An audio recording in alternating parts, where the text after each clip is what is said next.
Bismillahirrahmanirrahim. Assalamualaikum warahmatullahi wabarakatuh.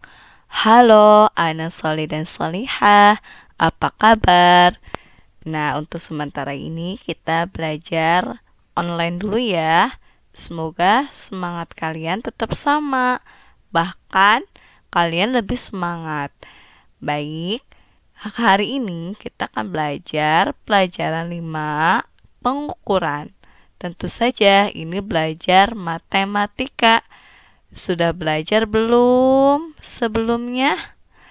Bagus kalau sudah belajar. Nah, sekarang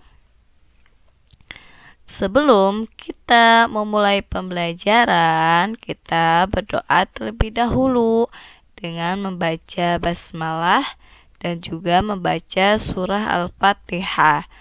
Semoga dengan berdoa ini dimudahkan kita dalam menuntut ilmu, serta Allah selalu memberikan kita kesehatan dan melindungi kita dari mara bahaya maupun dari virus corona ini. Kita baca bismillah dulu, kemudian kita baca doa sebelum belajar ya.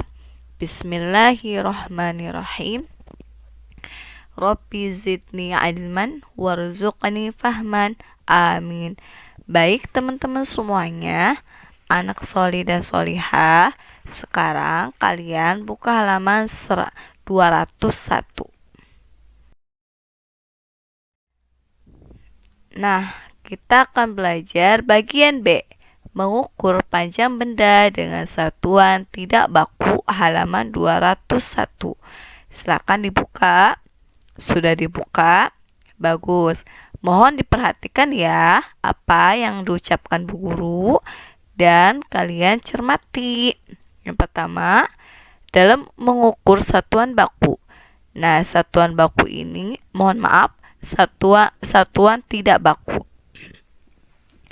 Satuan tidak baku ini merupakan pengukuran yang tidak menentu atau tidak pasti ya. Contohnya salah satunya jengkal. Nah, apa sih ini jengkal? Jengkal itu merupakan rentangkan telapak tanganmu. Coba teman-teman rentangkan telapak tanganmu. Kemudian jarak antara ujung kelingking dan ibu jari disebut satu jengkal.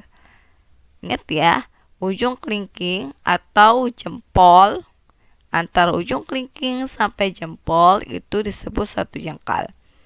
Jengkal ini merupakan pengukuran panjang benda dengan satuan tidak baku. Kemudian yang kedua adalah depa. Nah, depa ini apa ya? Depa, rentangkan kedua tanganmu. Coba kalian rentangkan kedua tangannya. Kemudian jarak antara kedua ujung jari disebut satu depa. Jadi antara ujung jari tangan kanan dengan ujung jari tangan kiri itu merupakan ukuran satu depa. Lanjut, telapak kaki dan tangan. Nah, kita bisa mengukur dengan telapak kaki ya maupun telapak tangan. Ini tidak jauh dari jengkal juga. Apa ya? Lebar telapak tangan dapat digunakan untuk mengukur panjang benda. Karena kita tangannya berbeda-beda, jadi ini bisa disebut satuan tidak baku. Nah, satuan tidak baku itu tergantung si pengukurnya ya. Misalnya dari tangan pengukurnya itu lebih besar, berarti karena namanya tidak baku, jadi ukurannya pun tidak menentu. Telapak kaki dan tangan ini, lebar telapak tangan dapat digunakan untuk mengukur panjang benda. Kemudian, untuk mengukur panjang benda, kamu juga dapat menggunakan telapak kaki. Lanjut. Nah, yang keempat, kita bisa menggunakan langkah dan alat ukur panjang lain. Bisa kayak penggaris. Mohon maaf kalau penggaris itu satuan baku ya. Bisa menggunakan tali, bisa juga menggunakan apalagi ya, hasta. Nah, ini banyak ya nak. Cuman yang kita ketahui 4 saja: jengkal, depa, langkah kaki, telapak tangan.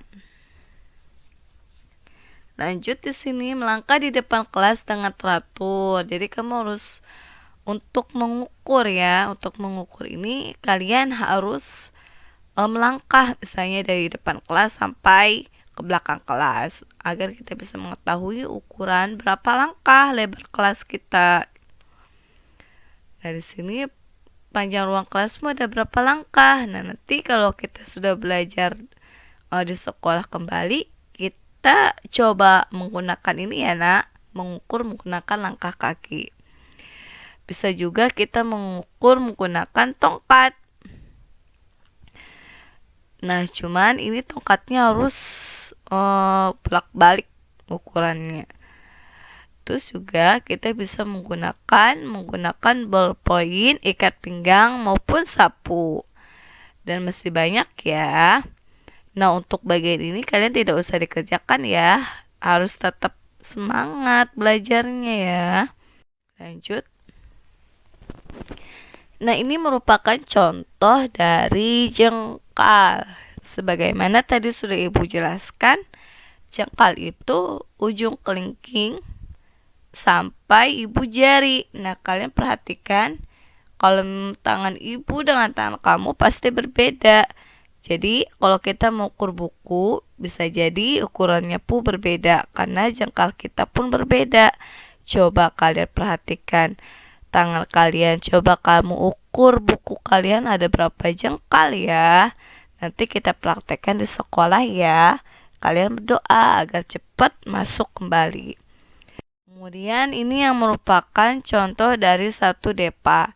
Sebagaimana tadi sudah Bu Guru jelaskan, satu depa itu ujung tangan kanan sampai dengan ujung jari tangan kiri.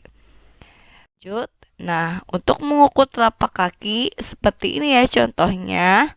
Kalian bisa perhatikan antara kaki kiri dan kaki kanan itu berdampingan, berhadapan-hadapan gitu, ya kan? Jadi jangan sampai ada yang terbuka kakinya. Kalian bisa lihat gambarnya. Nah, untuk pengukuran tidak baku bisa menggunakan langkah kaki. Langkah kaki selebar-lebarnya ya. Tapi jangan terlalu memaksakan juga, sesuai dengan langkah kaki kalian saja. Oke, anak soli dan solihah. Nah, kalian silahkan kerjakan terlebih dahulu halaman 204 sampai halaman 205. Bisa kalian kerjakan bersama bunda maupun ayah ya. Namun sebelum kalian mengerjakan ini, kalian perhatikan dulu ada satu materi lagi yang harus kalian perhatikan. Apa itu? Ini dia. Nah, mengenal benda berat dan juga benda ringan. Perhatikan, ini ilustrasinya adalah Nida disuruh membeli gula di toko. Ia membawa tas. Tas itu ringan karena masih kosong. Nah, setelah diisi gula, maka tas itu menjadi berat. Nida membawanya dengan hati-hati. Di sini ada sebuah ilustrasi juga. Ambillah pensilmu, kemudian ambillah bukumu. Nah, coba kamu bandingkan manakah yang lebih berat? Bukumu apa pensilmu? Manakah nak? Iya betul, bukumu lebih berat dibandingkan pensil. Dengan kata lain, berarti pensil lebih ringan dibandingkan buku. Itu sangat mudah ya nak untuk membandingkannya ya. Nah, sekarang kita ke halaman berapa ini? Halaman 208 dan 209. Kalian bisa tidak membandingkan berat benda ini? Tentu dong bisa. Ini nomor 1, gayung dengan ember yang berisi air. Kira-kira lebih berat mana ya antara gayung yang berisi air atau ember yang berisi air? Kemudian yang nomor 2, layangan dengan kamus. Kira-kira lebih beratan mana? Nah, kalau kalian sudah mengetahui benda yang lebih berat, maka kalian berilah tanda centang. Begitupun juga nomor 3, 4, dan juga 5. Oke. Mengukur berat benda dengan satuan tidak baku. Nah, ini untuk pengetahuan ya, Nak. Kamu bisa ilustrasikan di rumah masing-masing. Di sini kalau misalnya kelerengnya lebih banyak, berarti itu merupakan benda yang lebih berat. Namun kalau kelerengnya lebih sedikit, berarti itu merupakan benda yang lebih ringan. Nah, itu adalah salah satu materi yang Ibu sampaikan di hari Rabu ini. Semoga kalian paham. Semoga kalian bisa membandingkan berat benda, kemudian mengetahui satuan yang tidak baku atau alat ukur yang tidak baku. Nah, sebelum kita tutup, kita ucapkan alhamdulillah. Luar biasa, Allahu Akbar. Nah, nanti insya Allah kita evaluasi lagi di kelas ya. Tetap semangat dan jaga kesehatan kalian. Terima kasih. Wassalamualaikum warahmatullahi wabarakatuh.